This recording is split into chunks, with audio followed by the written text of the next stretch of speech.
히브리서 이제 12장 고든 길을 만들어라는 제목으로 말씀을 나누도록 하겠습니다. 11장의 긴 믿음의 전당을 지나서 12장으로 들어왔죠. 믿음의 결론 부분이고 13장 전체의 결론 부분을 이제 메시지를 집약해서 이야기를 하고 있죠. 구체적으로 히브리서 1장부터 13장까지 모두가 다 믿음을 저버리지 말아라, 믿음의 주님이신 예수님을 견고히 붙잡고 놓치지 말라라는 이 권면의 내용입니다. 그리고 이 믿음을 붙드는 과정에서 환난과 고난이 있지만 인내함으로 붙들어라라는 거죠. 믿음으로 그리스도인의 삶을 시작할 때에 우리가 어떤 일을 당하는가를 여러 사례들을 통해서 11장에 보여주고 있고요. 찰스 윈돌이라고 하는 목사님은 이 표현을 이렇게 표현하고 있습니다. 12장에 있는 내용을 가지고 믿음으로 그리스도인의 삶을 시작할 때 우리가 들어서는 곳은 놀이터가 아니라 싸움터가 된다. 믿음 생활을 본격적으로 하려고 하는 순간 우리는 놀이터에서 노는 게 아니라 싸움터에서 전쟁을 하게 된다라는 표현을 썼고요.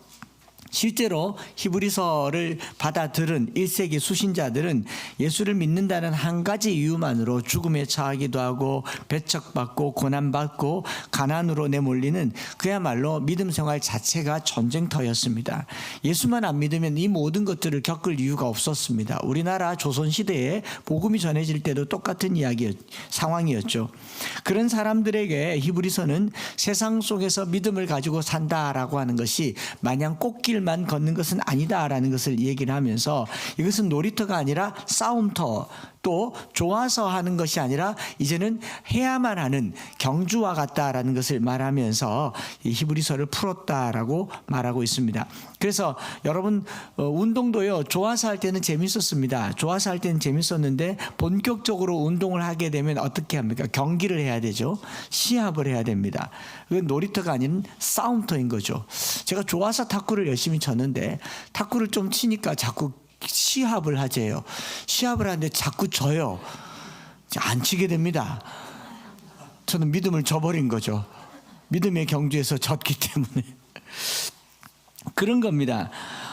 대회를 해야 되고 시합을 해야 되죠. 좋아서 하는 것과 취미라는 것은 다르잖아요. 취미는 그냥 좋아서 하는 겁니다. 그런데 경기는요, 이기는 것을 목표로 하기 때문에 좋아서 운동했을 때보다 더 많은 노력과 인내와 훈련이 필요하더라라는 겁니다. 대부분 한 번쯤은 경험해 본 일들일 겁니다. 음악이 좋아서 음악을 했어요. 그런데 이제 전공을 하려고 하니까 듣기 싫은 소리를 들어야 됩니다. 처음에 할 때는 너무 잘한다 그러는데 전공을 하게 되니까 왜 틀렸니라고 얘기해요. 아니, 좋아서 하는 걸 틀렸다고 얘기를 합니다. 그러지 않습니까? 운동도 좋아서 했습니다. 너 재질 있다, 자질 있다고 했는데 자꾸 틀리니까 야단만 맞고 혼나고 심지어는 부상까지 입게 됩니다. 그렇죠? 교회도 좋아서 다녔습니다. 교회 다니니까 어릴 적에는 이제 교회 오빠도 있고 아리따운 자매님들도 있고 교회를 다니니까 여러 가지 복도 있고 은혜도 있습니다. 좋아서 다녔는데 본격적으로 믿음 생활하려고 하니까 이거 그만둬야 될 게 너무 많더라라는 거죠. 그래서 이걸 경주라고 얘기하는 겁니다. 경주. 믿음은 놀이터가 아니라 싸움터다. 본격적으로 그렇게 얘기하면서 이 싸움을 끝까지 마무리하기 위해서 인내가 필요하며 인내하는 과정에는 연단도 따라온다라는 것이 12장에 있는 내용이죠. 본문은 우리가 경주에 임할 때 어떤 자세를 가짐으로 믿음의 경주를 끝까지 완주할 수 있을까를 설명해 주고 있는데요. 그 경주를 먼저 달렸던 믿음의 선조들, 믿음의 조상들의 이야기를 11장에 구름처럼 둘러싼 허다한 증인들이 있으니까 그들은 자세히 우리가 살펴보았지만 하나같이 평범하고 때로는 평범하다 못해 모자라기까지 하고 부족하고 연약한 자들이었지만 그들에게 주신 하나님의 믿음, 하나님을 향한 그 믿음이 그들을 얼마나 위대하게 결론 지을 수 있었는가 하는 것이 바로 믿음의 이야기였죠. 무명이었던 사람이 유명이 되기도 하고 무력했던 사람이 유력하게 되는 그 과정에는 사람의 됨됨이가 아니라 사람 만드시는 하나님의 손길, 믿음이 있었다라는 겁니다. 그래서 우리가 히브리서 11장을 읽고 나서 이 사람들의 위대함을 보지 말고 뭐라 그랬어요? 사람들을 위대하게 만드는 믿음을 나도 갖고 싶다가 11장의 메시지다라고 얘기하지 않았습니까? 11장은 우리의 됨됨이를 중요하게 여기지 않아요. 우리가 얼마나 실력 있고 능력 있고 유력한지는 중요하지가 않습니다. 내 능력, 내 실력, 내가 가진 자산, 자본 중요하지 않아요. 나를 쓰시는 하나님이 중요합니다. 내게 믿음을 주시는 그 믿음이 중요하죠. 여러분, 오늘 우리가 그 믿음의 역사로 말미암아 살아간다는 거죠. 여러분, 내가 믿음이 있으면 예수님을 내가 능력이 있으면 예수님을 믿을 필요가 없잖아요. 사도 바울이 내 능력으로 모든 것을 할 수 있느니라라고 말하지 않았습니다. 내게 능력 주시는 자 안에서 모든 것을 할 수 있다 그랬어요. 그런데 지금까지 우리가 이제 실력 중심 능력 자본주의 시대가 되면서 모든 사람이 능력과 역량을 갖추어야 교회도 섬기고 건축도 하고 물질로도 하나님께 드리고 선교도 한다라는 이 생각들이 지배적이었고, 교회도 규모가 커져야 이 능력을 가지고 하나님 나라 일을 한다라고 하는데, 언제 큰 교회를 들어서 하나님을 쓰셨습니까? 언제 다수의 성도를 들어서 하나님을 쓰셨고, 언제 부자를 들어서 하나님이 쓰셨어요? 하나님은 없는 자를 있게 하시고 있는 자를 없게 하시고 산 자를 죽게도 하시고 죽은 자를 살게도 하시는 분이 하나님이시죠. 우리 믿는 자의 삶의 모든 관건은 우리를 들어 쓰시는 하나님께 있다라는 것이 11장의 이야기입니다. 그래서 예수님 안에 있을 때, 예수님의 십자가를 통과할 때 믿음의 능력이 얼마나 위대한가 하는 것을 보여주는 것, 이게 바로 믿음에 대한 이야기입니다. 그렇게 말씀을 전하고 보니 우리가 오랜 시간 동안 성령의 능력이라는 말은 익숙해요. 성령의 능력으로 라고 얘기하잖아요. 성령 받으면 능력을 받고 권능을 받고 또 치유하고 병을 고치고 귀신을 쫓아내는 그 능력이 있다, 이런 능력과 관련해서는 성령님을 얘기했는데, 이렇게 히브리서를 11장까지 지나오다 보니까 믿음도 능력이다라는 것을 알게 됐습니다. 믿음이 능력이에요. 믿음의 능력이 얼마나 위대한가라는 것을 알게 됐죠. 우리가 믿음과 관련해서 믿음을 가지면 구원을 얻는다? 이게 다가 아니에요. 구원을 얻는 것이 어마어마한 일이긴 하지만 믿음은 불안하고 불확실한 우리의 신앙생활을 견고하게 한다, 이걸로도 부족합니다. 히브리서는요, 믿음이 능력이다라고 얘기를 하고 있어요. 사자굴에서, 불못불에서 톱날이 내 목숨에 위협을 줘도 그것을 이길 수 있는 능력이다라고 얘기하는 거죠. 무엇보다 믿음은 하나님의 보좌에 담대히 나아가게 하는 능력입니다. 파레시아, 담력을 얻었다라고 얘기하지 않습니까? 뿐만 아니라 믿음은 우리를 하나님과 화평에 이르게 하는 능력입니다. 우리 같은 존재가 어떻게 하나님과 어깨동무하면서 화평하게 친밀하게 지낼 수 있겠습니까? 구약시대 때만 해도 하나님 존전에 나아가다가 죽은 사람이 부죽이수고, 이 인간이 하나님을 대한다고 하는 것이 불가능한 그런 사회였었는데, 믿음을 갖고 나서 어떻게 해요? 하나님과 화평을 누리게 됐습니다. 로마서 5장 1절 2절에 그러므로 우리가 믿음으로 의롭다 하심을 받았으니 우리 주 예수 그리스도로 말미암아 하나님과 뭐하자? 화평을 누리자. 우리가 하나님과 갑장 뜨는 사이가 됐습니다. 친한 사이가 됐다고요. 세상 친밀한 분이 우리 하나님이 됐습니다. 할렐루야. 이게 믿음의 능력이에요. 그런가 하면 2절에 또한 그로 말미암아 우리가 믿음으로 서 있는 이 은혜에 들어감을 얻었습니다. 이게 파레시아잖아요. 하나님의 영광을 바라고 즐거워하느니라. 믿음이 우리 가운데 하나님의 영광을 가져오는 겁니다. 뿐만 아니라 믿음은 환난을 인내로 견디고 소망으로 나아가게 하는 원동력이죠. 로마서 5장 3절과 4절 우리 또 암송하지 않았습니까? 다만 이뿐 아니라 우리가 환난 중에도 즐거워하나니 이는 환난은 인내를, 인내는 연단을, 연단은 소망을 이루는 줄 우리가 알미로다. 믿음의 능력이다라는 것이죠. 히브리서 저자도 동일하게 이 믿음을 가졌다는 것이 극심한 환난 가운데서 우리가 인내함으로 반드시 승리하게 되는 능력이라고 피력하고 있는 것입니다. 이 믿음을 가지라, 이 믿음을 붙들어라. 또 믿음 가진 자는 이 믿음을 놓지 말라라고 하는 것이 히브리서의 이야기이고 12장 말씀은요. 이 믿음의 경주를 완주하기 위해서 특별히 경주에 비유하여서 메시지를 풀어가고 있습니다. 경주장의 모습을 떠올리면서 본문을 해석하면 좀 도움이 될 것 같습니다. 특별히 고대 사회의 경주라고 할 만한 것은 한 두 종류, 세 종류 정도의 경주가 있었죠. 격투기는 경주가 아니라 싸움이죠. 검투사들이 싸우는 싸움이 있는가 하면 콜로세움에서 이 마차를 이끄는 마차 경주가 있고, 그거 말고 콜로세움을 종점으로 한 올림픽 경기에 해당하는 마라톤이라는 게 있었습니다. 마라톤. 장거리 경주죠. 마라톤에서 중요한 것은요. 장거리 경주에서 중요한 것은 기록이 아닙니다. 기록은 나중 일이고요. 장거리 경주에서 가장 중요한 것은 완주하는 거죠. 끝까지 달리는 거고 그 다음이 1등하는 겁니다. 완주만 해도 이건 영광이죠. 사전에 마라톤을 쳐보니까 42.195km를 달리는 최장거리 종목으로 지구력의 한계를 시험하는 경기다. 이렇게 백과사전에 나와 있습니다. 이 배경은요, 기원전 490년 그리스와 페르시아 전쟁에서 그리스가 이기죠. 이 승전보를 전하기 위해서 휘디피데스라고 하는 사람이 이 승전보를 전하려고 마라톤에서 아테네까지 달려갑니다.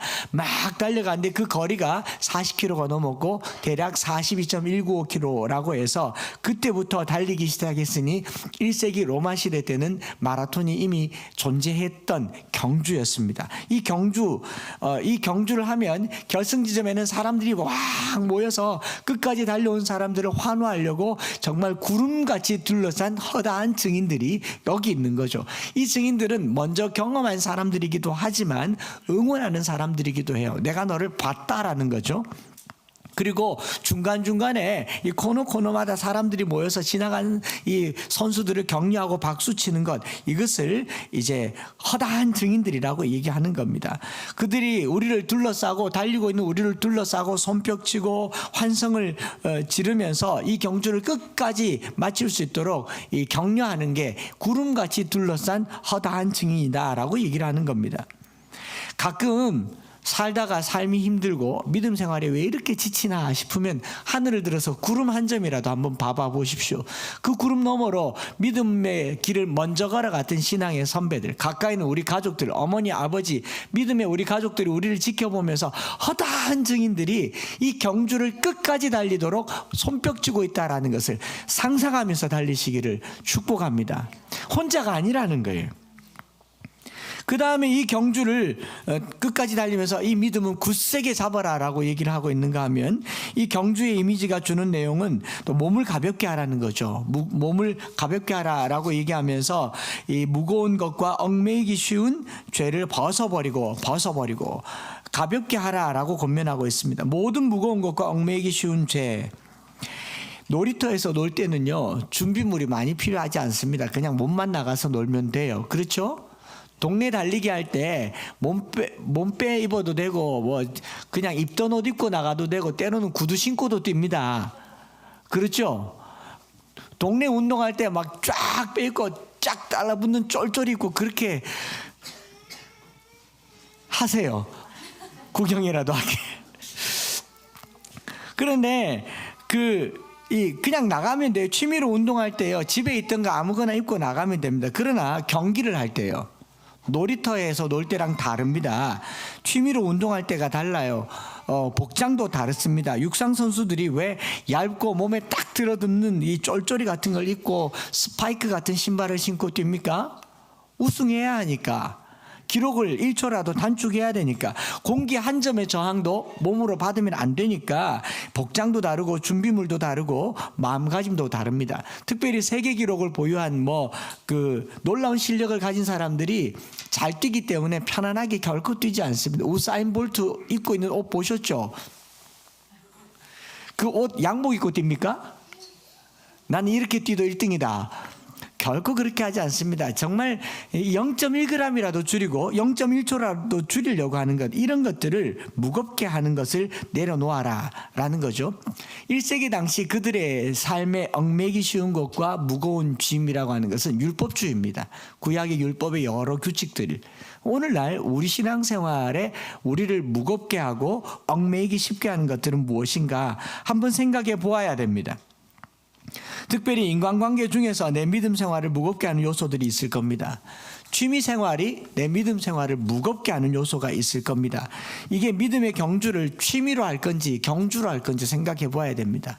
이게 실화인지 가상인지 생각해 보아야 됩니다. 다르게 말하면 믿음 생활 장난이 아니라는 거죠. 그저 취미로 운동 좀 하듯이 내 건강 위해서 내 삶에 어떤 한 젓가락 더 올리듯이 그렇게 하는 게 믿음 생활이 아니라는 거죠.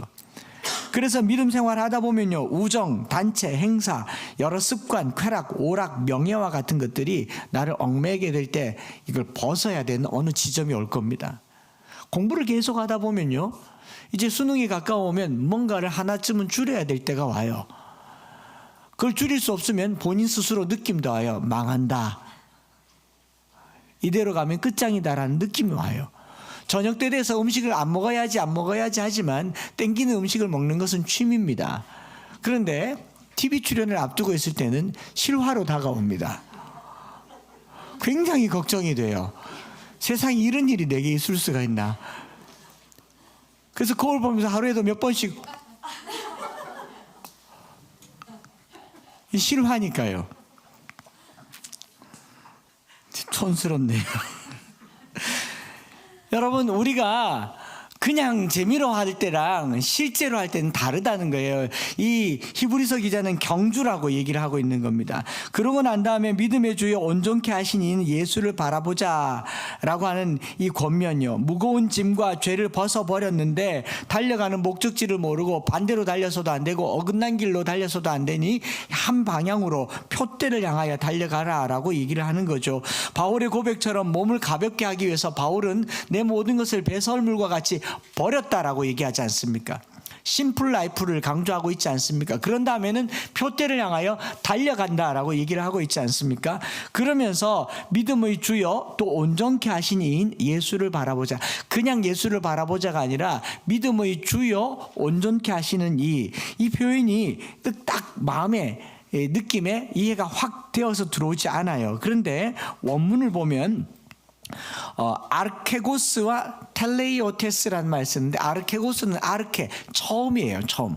텔레이오스는 완성입니다. 그러니까 처음이요 끝인 믿음의 주 예수 그리스도를 보자. 결국 믿음은 예수님이 처음이고 끝이다라는 겁니다. 처음도 예수님이고 끝도 예수님이라는 거예요. The pioneer and perfect of our faith라는 표현 썼는데요, 처음 믿음을 시작하신 분도 예수님이시고 이 믿음을 완성하신 분도 예수님이시기 때문에 믿음 생활하면서 다른 거 보지 말아야 된다라는 겁니다. 여러분, 믿음을 흔드는 분이 예수님이 아니에요. 예수님을 안 볼 때 믿음이 흔들리는 겁니다. 신앙생활하다 우리 흔히 그런 말 하잖아요. 사람 보지 마라 그런데 근데 굳이 사람을 보고 믿음이 흔들립니다.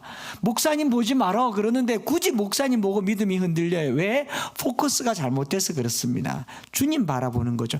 목사인 제가 여러분들에게 나를 보십시오라고 했으면 저는 이단이 돼야 될 겁니다.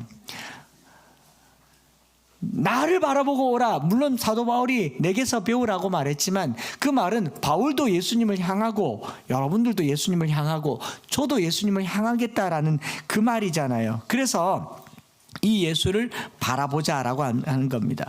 여기서 바라보라라는 표현도 아포블레포라는 표현을 쓰는데요, 아포블레포라는 표현은요, 뭔가 하나를 뚫어지게 쳐다보는 것. 블레포라는 말도 집중해서 본다라는 말인데, 아포블레포는요 그냥 그것만 집중하게 뚫어지게 쳐다보는 그런 표현이에요. 주위를 둘러보지 않고 목표 지점에 시선을 고정시키는 것.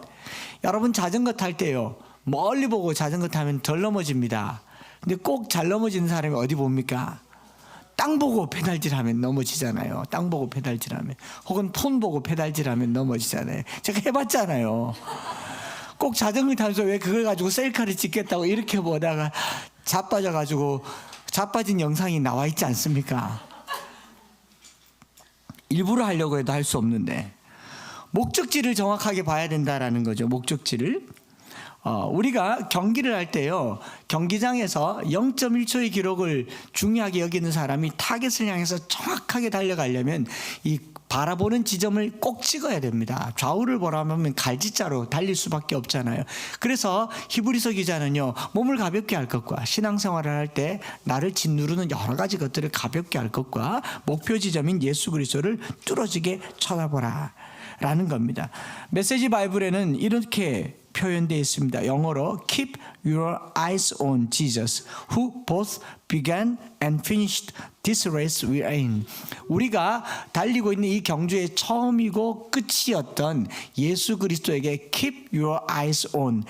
영화 보면 이렇게 나와 있잖아요. Keep your eyes on. 내 너 쳐다보고 있어 라고 얘기하잖아요. 뚫어지게 그것만 보라는 거예요. 신앙생활하면서 뚫어지게 예수를 바라보라 라고 하는 겁니다. 가볍게 하는 것과 집중하는 것이 신앙생활에 아주 중요하다라고 말하고 있는 거죠. 이렇게 믿음의 경주를 하는 과정에서 4절부터 11절에 보면 인내하는 징계라는 표현이 꾸준히 나와요. 좀 읽기가 부담스러울 정도로 5절, 6절, 7절, 8절, 9절, 10절, 11절까지 각 절마다 한 번도 빠지지 않고 징계라는 단어가 나옵니다. 여러분, 징계라는 말을 들으면 기분이 안 좋죠. 회사에서 징계 먹었다, 학교에서 징계 먹었다, 별로 안 좋잖아요.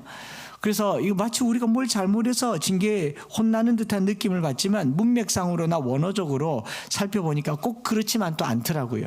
여러분, 5절부터 11절까지 한 번도 빠지지 않고 나오는 징계와 세트처럼 같이 따라 나오는 어휘가 있습니다. 잘 보시면요, 5절에도 내 아들아 주의 징계하심을 경히 여기지 말라.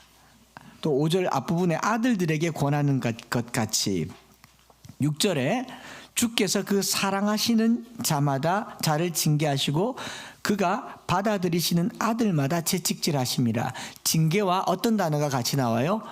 아들 나와요. 아들. 참음은 징계를 위함이라 하나님이 아들같이 너희를 대우하시나니. 맞죠? 징계는 다 받는 것이거늘 너희에게 없으면 사생자요 친아들이 아니니라 라고 얘기하죠. 우리 육신의 아버지가 우리를 징계하여도 우리가 공경하였거든 우리 모든 영의 아버지께서 더욱 복종하며 살려 아버지께 더욱 복종하며 살려 하지 않겠느냐. 징계와 아버지 혹은 아들이라는 표현이 계속 나오는 걸 보면서 이 단어의 의미가 다르다라는 것을 알게 됐고, 그래서 헬라어로 찾아보았더니 파이데이아라는 말을 쓰고 있습니다. 파이데이아. 파이데이아는 파이데이, 그래서 혼난데이가 아니고 헬라 말로 어린아이를 훈육하다, 교육하다, 가르치다, 교육이라는 뜻을 가지고 있습니다. 사실 그래서 우리말로는 징계라고 표현되어 있지만 원어적으로는요, 훈계, 훈육, 양육, 돌봄이라는 표현도 여기에 들어가 있다라는 거죠. 그래서 영어 성경에는 discipline이라는 표현을 쓰죠. 제자 훈련, 연단이라고 표현되는 겁니다.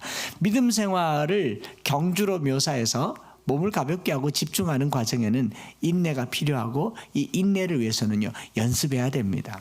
훈련해야 됩니다. 그래서 올해부터 우리가 다시 이제 성사학당을 열어서 훈련을 하려고 하지 않습니까? 말씀 암송요 그냥 됩니까? 훈련해야 됩니다. 머리 좋아서 됩니까? 머리 좋으면 더 안 됩니다. 머리를 믿기 때문에. 머리가 안 좋다고 여기시는 분은 하나님을 믿기 때문에 할 수 있을 줄 믿습니다.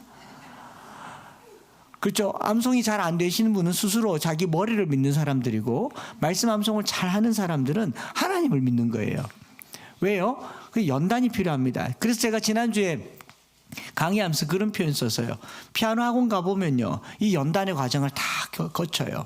선생님 저 왔어요. 왔어. 2번 방에 들어가서 바이엘 1번부터 5번까지 5번씩 쳐. 그럼 도레미파솔파미레 도미솔미도 미솔미도 땡. 한 번 했는데 또 해야 돼. 5번 해라.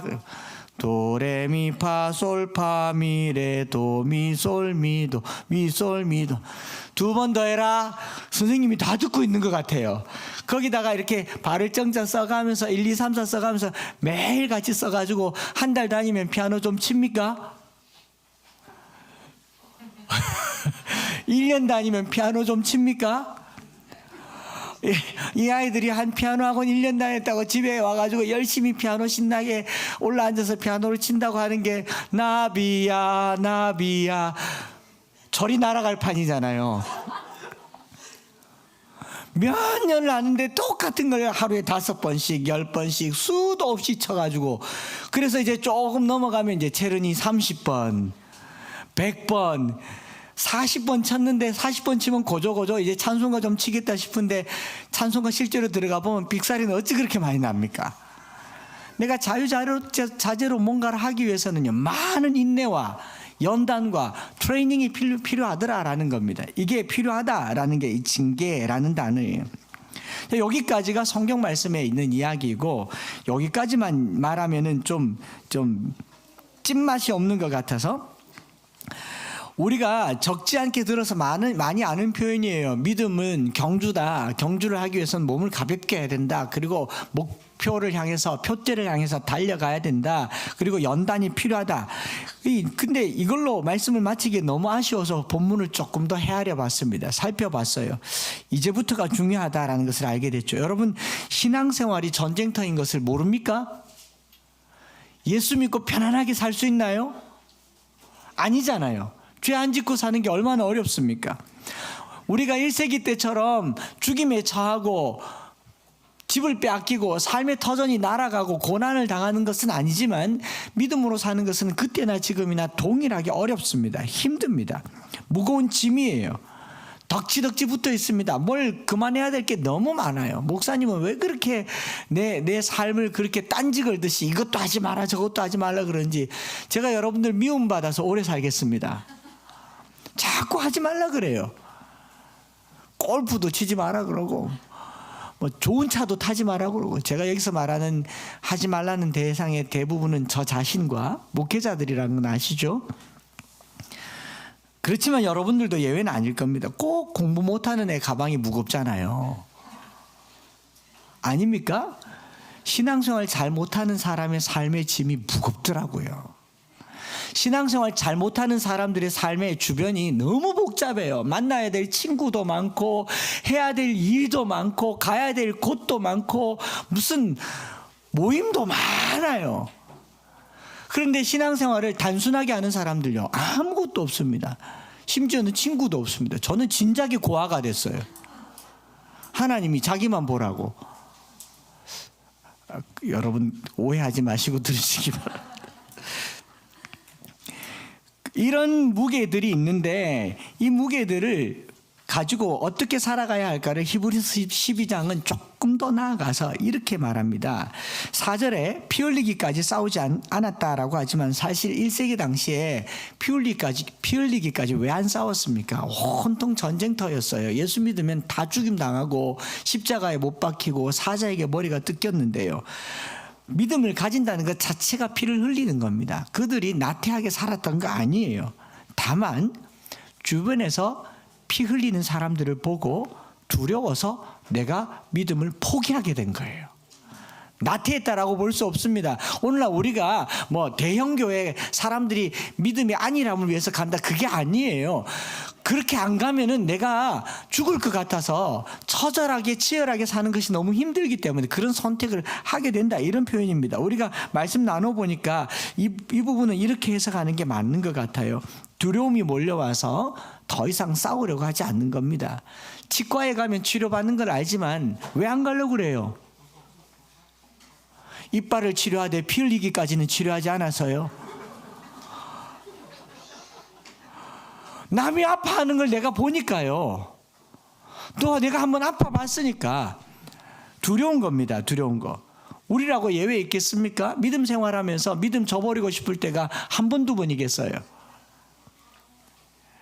어느 순간 믿음을 가지고 살다가 버겁다고 느껴지는 삶의 무게가 우리를 짓누를 겁니다. 경제적인 무게, 관계적인 무게. 나도 좀 놀고 싶고, 나도 좀 여유를 부리고 싶고. 우리 집 아이들이 주일만 되면요, 사춘기 때 왜 남의 친구 아이들은 야구장에도 가고 어디도 가는데 왜 아빠는 목사가 돼가지고 이것도 못 가냐고. 그럼 내가 무당이면 좋겠냐고. 그런 어려운 시절을 보냈더랬습니다. 여기 있는 친구들 주일날 교회 오는 거 상당히 많은 고민을 했을 거예요. 토요일만 되면 친구들 집에 가서 놀러 가고 잠도 자야 되는데 왜 여기 와 앉아 있냐고, 이런 마음이 들 때에 여러분 꼭 생각하세요. 예수님도요, 죄도 없는데 그렇게 고난 당하셨습니다. 하물며 우리라고 예외겠어요. 그래서 제가 오늘의 본문을 종합적으로 정리를 해서, 이 이야기는요, 믿음 생활 힘들다, 경주를 해야 된다, 예수를 바라봐야 된다, 무거운 짐을 내려야 된다, 또 고난이 있다, 이것보다 더 중요한 메시지가 있더라고요. 그걸 뭐냐면은 제가 재미가 나서 이렇게 정리하는 이게 이제 이골이 나려고 합니다. 믿음 생활은 첫째로 공동의 경주다라고 말하고 있어요. 공동의 경주. 혼자 하는 게 아니라는 겁니다. 우리가 믿음 생활이 경주인 것은 다 알아요. 그러나 결코 혼자 하는 게 아니다. 12장 1절부터 13절에 꾸준하게 얘기하는 거예요. 우리를 둘러싼 구름같이 둘러싼 허다한 증인들이 있다. 무슨 말이에요? 나도 했다. 혼자가 아니야 라는 거예요. 혼자가 아니다. 그러니까 구름같이 둘러싼 허다한 증인들이 나도 했으니 너도 할 수 있어, 힘내라고 격려하는 겁니다. 사람들이 고난당할 때는요, 나만 고난당한다고 생각해. 세상 모든 십자가가 나만 진다고 생각합니다. 세상 모든 고난을 나만 진다라고 생각하는 사람들이 제 주위에도 있더라고요. 그래서 니만 그랬나? 라고 말하고 싶었지만 살살 말했습니다. 반드시 기억하세요. 우리가 달려가는 이 경주 혼자가 아닙니다. 함께 가는 거예요. 같이 가야 되는 겁니다. 두 번째로는요, 공동의 목표예요. 공동의 목표가 있습니다. 믿음의 경주는 목표 지점이 동일합니다. 예수 그리스도세요. 예수 그리스도를 향한 동일한 목표, 모든 사람이 같은 지점을 바라보고 있기 때문에 외롭지 않아요.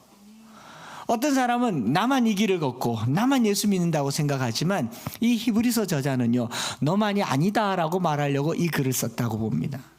그리고 너만 예수를 바라보는 게 아니다, 우리가 다 예수를 바라보고 있다라고 이 글을 쓰는 거예요. 오늘 믿음 생활하다가 목표 지점이 바뀌는 경우가 많습니다. 복, 건강, 또 대학 입시, 또 취업, 이성, 이런 것들이 목표 지점이 바뀔 때 이탈하게 되는 거예요. 함께 달려가고 함께 바라보는 저와 여러분들 되시기 바랍니다. 그리고 마지막에 믿음 생활을 위해서 하나님께서 우리에게 주신 선물은요, 공동체입니다.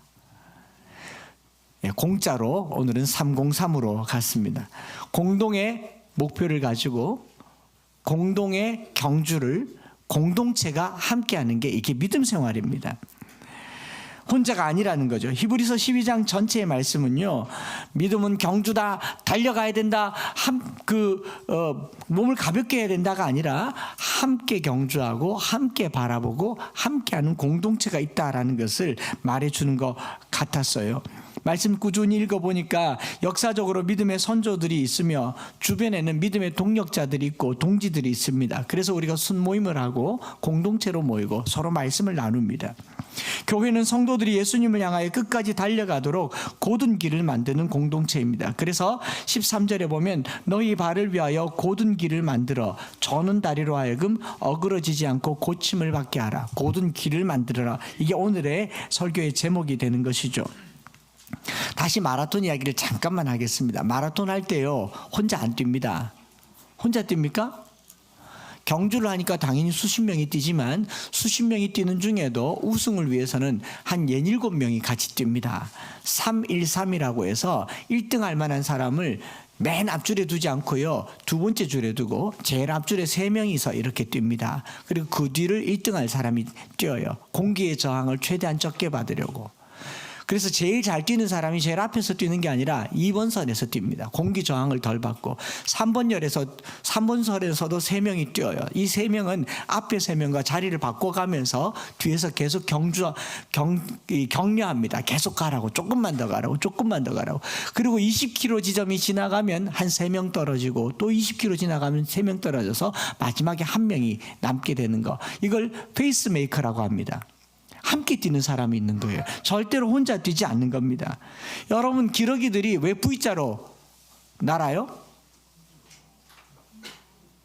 맨 앞에 있는 기러기가 V자로 날면 맨 앞에 있는 기러기가 몸에 그 공기의 저항을 한 몇십 퍼센트를 온몸에 자기가 다 받는데요. 그러면 그 기러기 혼자 맨 앞으로 가느냐? 아니에요. 가다가 지치면 바꾼답니다. 신기하게 자리를 바꿔가면서 공기 저항을 줄여준대요. 그리고 기러기가 가면서 이 철새들이 날아가면서 소리를 막 내잖아요. 뭐라고 그러지? 깍! 아니고 기록! 기록! 뭐 내잖아요. 그게 앞에 새가 소리를 내는 게 아니래요. 뒤에서 낸대요. 우리가 따라가고 있다. 힘내. 그러면 막 하고 가는 거래요. 되게 지치면 자리 바꿔. 그럼 자리 바꾼대요. 그 철새 그 연구하는 분들이 그렇게 말하더라고요. 그러다가 한두 마리가 지치잖아요. 낙오되면 버리고 가지 않는답니다. 몇 마리가 같이 수십 마리가 거기 떨어졌다가 부상이 회복될 때까지 일어났다고 또 그렇게 같이 간대요. 기가 막히지 않아요? 하물며 이 미물도 공동체를 이루어서 공동의 목표를 향해서 공동의 경주를 하는데, 오늘 우리가 믿음 생활하면서 혼자 하라고 이 예수를 던져주셨겠어요? 여러분 혼자 이 일본말 한번 합시다. 도코다이 하라고 이 예수 믿게 하셨겠어요?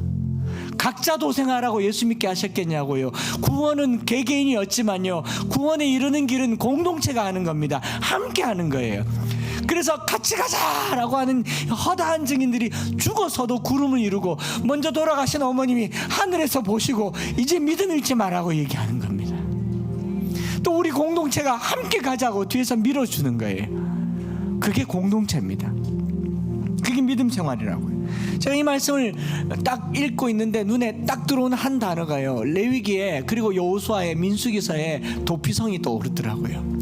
도피성요, 가나안 땅 들어가면 요단강을 중심으로 해서 양쪽에 3개씩 6개의 도피성이 있는데, 부지 중에 살인을 했을 때 보복의 피를 경험하지 않게 하기 위해서 도피성으로 달려가야 되는데, 지도를 딱 펼쳐놓고 보면요, 이스라엘 가나안 땅에서 어느 지역에 있든지 간에 32km 되는 반경에 도피성이 다 있습니다.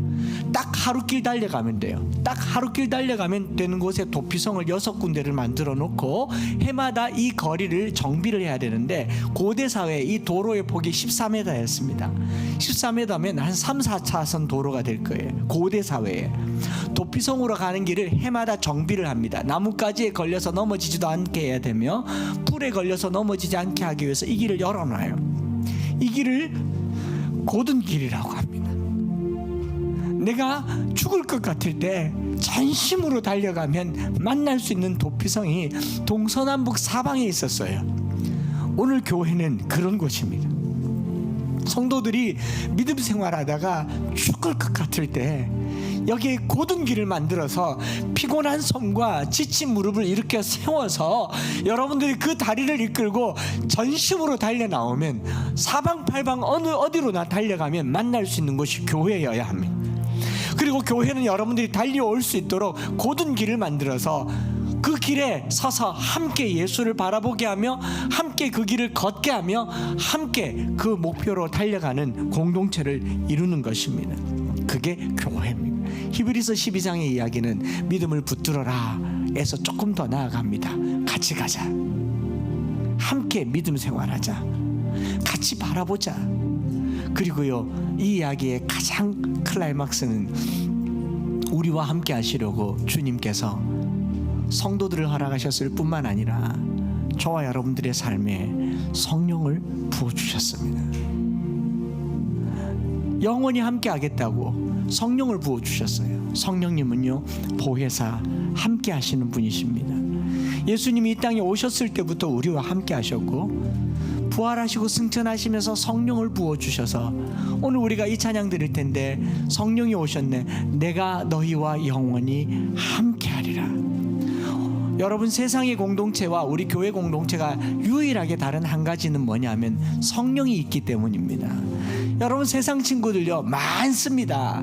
동기도 있고 동창도 있고 절친도 있고 배꼽 친구도 있어요. 그러나 성령이 없는 그 모임에 무슨 바라봄이 같겠습니까? 무슨 경주가 같겠습니까? 무슨 목표가 같겠어요? 오늘 주님께서 저와 여러분들에게 공동의 경주를 하도록 교회를 허락하시고, 공동의 목표 예수 그리스도를 바라보게 하시고, 우리가 공동체가 되어서 성령 안에서 함께 이 믿음 붙들고 살아가게 하시기를 축복합니다.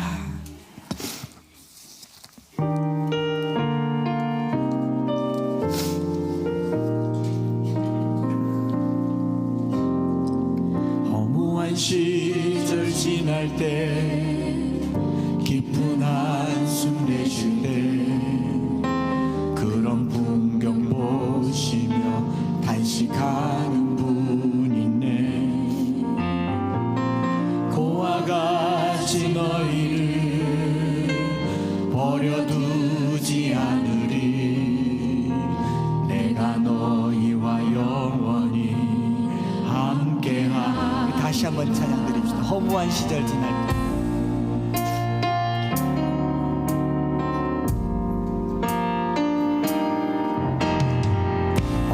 시절 지날 때 깊은 한숨 내쉬 그런 풍경 보시며 안타까워하시는 우리 주님께서 고와 같이 너희를 버려두지 않으시겠다.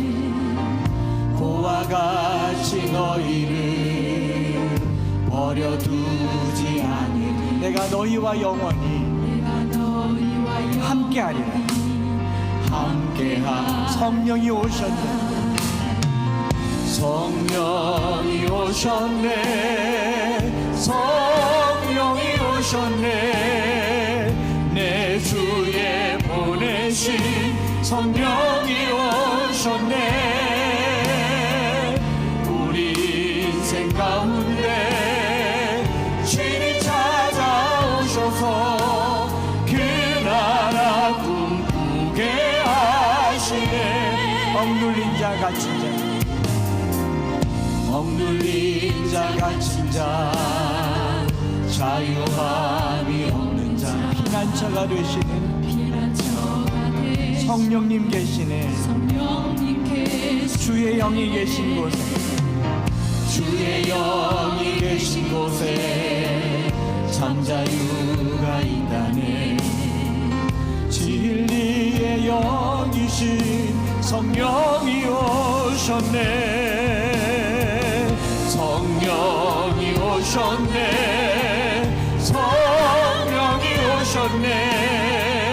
내 주에 보내신 성령이 오셨네. 우리 인생 가운데 신이 찾아오셔서 여러분 우리가 믿음을 붙들 수 있는 유일한 길은요 성령 받는 거예요. 성령이 오셨네. 성령이 오셨네. 성령이 오셨네. 성령이 오셨네. 내 주의 고와 같이 너희를 버려두지 않으리라고 우리가 공동의 경주를 하며 공동의 목표 예수 그리스도로 향하여 달려가도록 신이 찾아오셔서 그 나라 꿈꾸게. 우리 다시 한번 성령이 오셨네. 성령이 오셨네. 오늘 우리가 믿음을 흔들리지 아니하도록 믿음 가운데 갈 수 있도록 성령으로 충만케 하시는 우리 주님 보내신 성령이 오시옵소서. 신이 찾아오셔서 신이 찾아오셔서 그 나라 주의 인자가 생명보다 나음으로 주의 인자가 생명보다 나음으로 내 입술이 여호와를 찬양하리. 내 평생에 주를 찬양하며 주의 이름으로 내 손 주의 인자가 생명보다 나음으로 주의 인자가 생명보다 나음으로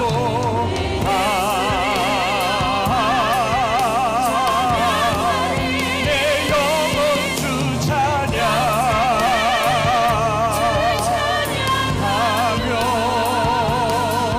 주의 오른손 높이 들고 성령이 오셨네 선포하겠습니다. 성령이 오셨네. 성령이 오셨네. 내 주에 보내신 성령이 오셨네. 우리 인생 가운데 신이 찾아오셔서 그 나라 꿈꾸게 하시네. 우리 시간에 한번 기도합시다. 믿음을 가져라, 믿음을 붙들어라, 믿음의 경주를 해라, 무거운 것을 내려보아라. 이게 가능하겠습니까? 이게 어려우니까 지금 힘들어하는데 이 말만 듣고는 아무런 감동이 없었어요. 그런데 하나님께서 제 마음에 주신 감동은요, 그런 사람을 붙들어 주라는 거예요. 피곤한 팔과 연약한 무릎을 붙들어 주어서 함께 이 길을 갔도록 고든 길을 열어 주어야 되는 겁니다. 우리 주변에요, 부부 관계 때문에, 자녀들 때문에, 물질 때문에, 직장 때문에 피곤한 팔과 연약한 무릎이 있어요. 그들에게 고든 길을 열어주는 바로 성령 받은 공동체가 되기를 원합니다. 여러분, 누군가에게는 여러분들의 삶이 성령이 될 겁니다. 내가 그들의 손을 잡아주는 게 성령이 될 거예요. 성령 하나님, 오늘 공동체의 길을 걷게 하여 주옵소서.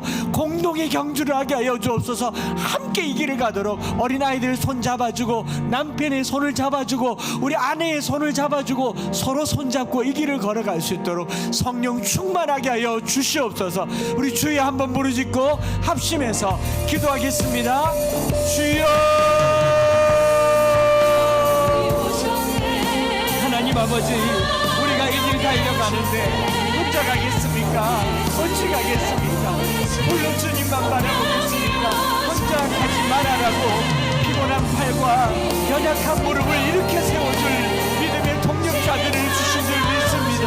성령 하나님 보내주셔서 우리를 붙들어 주신 줄 믿습니다. 주의 인자가 생명보다 다르고로 내 입술이 여호와를 찬양하리. 내 평생에 주를 찬양하 성령을 부어주시고 주의 이름으로 이 팔을 들고 가게 하여 주옵소서. 성령이 오셨습니다. 성령이 오셨네. 하나님, 우리 교회가 모든 길을 만들어 저들의 팔에 힘을 주게 하시고, 피곤한 무릎을 일으켜 세우게 하시고, 연약한 팔을 잡아 일으키는 믿음의 공동체가 될 수 있도록 주님 도와주시옵소서.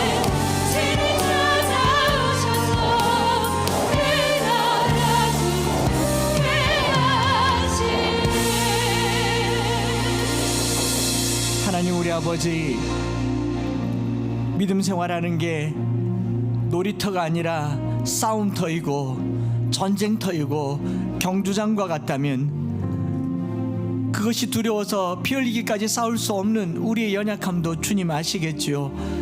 그 연약함을 아시고 주님 승천하시면서 홀로 두지 않으시려고 성령을 부어주신 줄 믿습니다.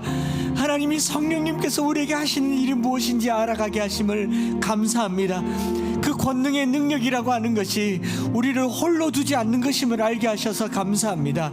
성도들을 바라볼 때 홀로 두지 말게 하여 주옵소서. 혼자 있지 말게 하여 주옵소서. 하나님, 우리의 이 피곤한 손과 연약한 무릎을 일으켜줄, 손잡아줄 동력자가 있음을 감사합니다.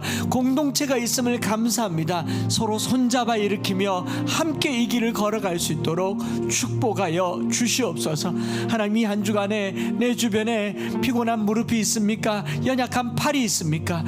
그들의 이 저는 다리가 있습니까? 이 교회가 고든 길을 만들어서 저들이 피할 도피처가 되게 하여 주시고, 마음껏 달려올 수 있는 열린 길이 되게 하여 주시옵소서. 한 주간 우리 순모임을 통하여 성도들의 삶을 통하여 서로 손을 잡아주는 은혜롭고 아름다운 공동체가 되기를 간절히 소망하며, 오늘도 주님 앞에 공동의 책임과 공동의 달림을, 경주를 위하여서 예물을 구별하여 드립니다. 주님 앞에 11조를 드리고 또 선교를 작정하고 비전헌금을 작정하여 주님 앞에 드려지는 예물마다 하나님, 우리가 이 경주를 손에 손잡고 잘 달려갈 수 있도록 축복하여 주시옵소서.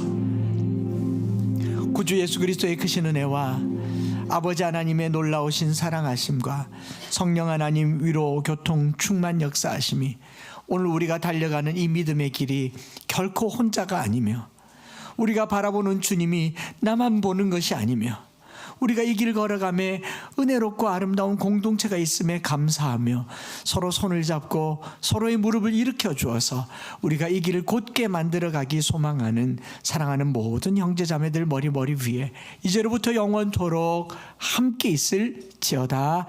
아멘.